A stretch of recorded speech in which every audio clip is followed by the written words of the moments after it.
Our final panelist this evening is Mr. Dennis Edney. Dennis has been the attorney for Mr. Khadr, the Canadian attorney for Mr. Khadr, for over 5 years now. He is originally from, he tells me, from Dundee in Scotland, but is now, I think, considers Edmonton his home.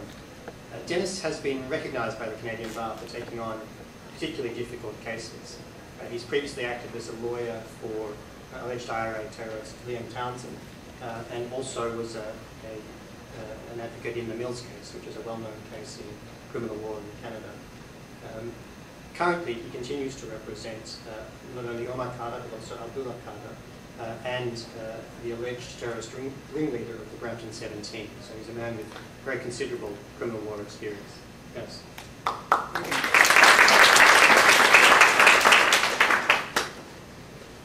It's very difficult to describe this long journey as a Canadian lawyer representing Omar Khadr for the past 5 years. It's been a long trek. We're getting to Guantanamo Bay. Can you move the microphone closer?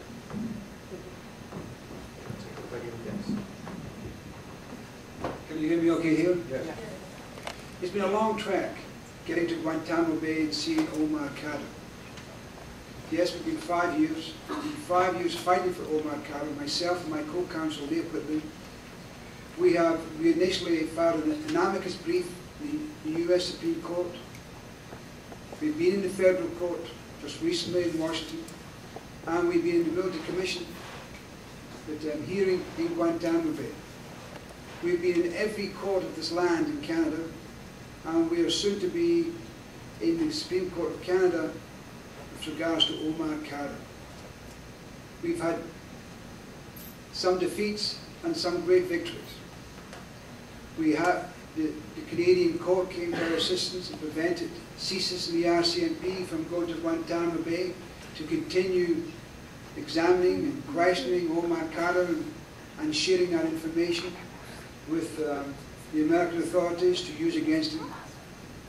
We were successful before the Federal Court of Appeal in obtaining a ruling that both CSIS and the RCMP have to hand over all the documents that they have on Omar Khadr, and particularly those documents that they've shared with U.S. authorities, so that we can assist Omar in any military commission. Unfortunately, that has been derailed, and the Crown is now appealing to the Supreme Court of Canada, so we expect to be there at some point over the next few months.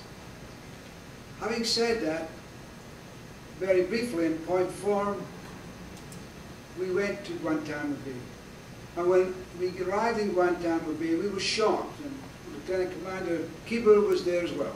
We were shocked at the condition, the physical condition of Omar Khadr, and particularly the emotional condition of Omar Khadr. In fact, the Department of Foreign Affairs commented on that fact. I spent hours speaking to Omar Khadr, persuading Omar Khadr to participate in this military commission process, of which he does not want to be involved in, and he does not want to have anything to do with military lawyers. In fact, we have attempted to finesse, and have done so, Commander Kuebler into the process. Otherwise, Omar Khadr does not want to participate. And we have persuaded him because of the fact that in time, politics change. If we create a record for Mr. Khadr may very well then, at some point in time, if he has to go through this military commission process, if he is convicted, which he will be under that rigged scheme, he will then possibly have the chance of an appeal to the court to look at his case through time. Along the way, Commander Kuebler has assisted us in getting to Guantanamo. Along the way, Commander Kuebler has brought to the public's attention, and particularly the Canadian public's attention, the importance of getting behind Omar Khadr. Until then, I suggest to you that neither myself or Mr. Whitling or anybody else have been able to arouse the Canadian public. But I'd also like to suggest that what is also fundamental to Mr. Khadr is his right to counsel of choice. Lieutenant Commander Kuebler is appointed by a military commission. The same authorities who gave us Guantanamo Bay and gave us the horrors of Guantanamo Bay. And Lieutenant Commander Kuebler has been very courageous in standing up and expressing the problem with that process. But we must not forget that a fundamental right is the fundamental right to choice of counsel. And we Canadian lawyers who have represented Omar for years take that very serious. And we are always concerned. We are concerned with pressure being placed upon us to follow the script. We always feel pressure to follow what someone suggests is in the best interest of Omar Khadr.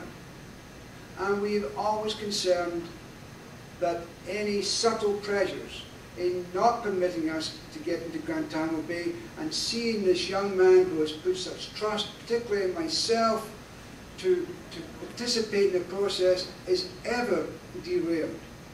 In fact, I'm off to Guantanamo, scheduled to go to Guantanamo on Monday. The seats are booked. Commander Kuebler and myself intend to be there. And if I'm not there, then of course the best interests and the best wishes and the rights of Omar are not being protected. So Omar Khadr has been a long journey. And I invite you to listen to Commander Kuebler and Professor Robinson and others to get behind this case, but to keep aware, to keep alert. There are powers, there are great powers at stake. It's not insignificant that this 15-year-old boy is going to be the trial poster boy for Guantanamo Bay. And any intrusion in that, any intrusion in his counsel, such as myself or Mr. Whitland not getting there, should outrage any Canadian. Thank you very much.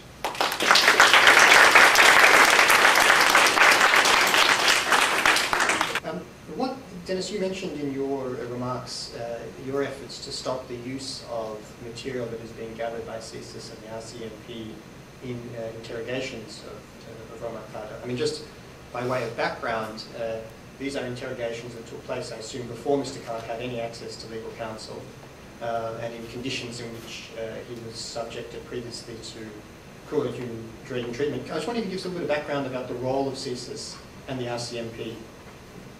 Well, what happened was, on an ongoing basis, CSIS and the RCMP, can you hear me okay? Yeah. No? Well, you can speak here. On an ongoing basis, CSIS and the RCMP would go over to Guantanamo Bay and question Omar Khadr at a time when he was still facing the penalty, the death penalty. We have not been able to obtain the exact records or notes that were taken. But what we were able to show was that CSIS and the RCMP were doing that. It was a violation of Omar's constitutional rights, because Omar's constitutional rights are like a backpack for any Canadian citizen. When they go abroad and they're in a situation such as Omar was in, and when they're visited by an agent of the Canadian state, the Constitution is alive and well. And that's what the court ruled, and that's what I argued. And Justice Wittgenstein, I never thought he was going to come to our rescue.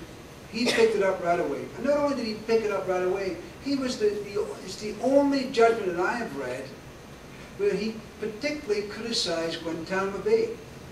I've heard jurors talk about Guantanamo Bay in negative viewpoints at functions, at speeches such as this. But in the course of his judgment, he ruled. And so the Canadian court, maybe the Canadian government hasn't done anything. And when I criticize the Canadian government, I should point out to you that neither the Liberals or the Conservatives have done anything.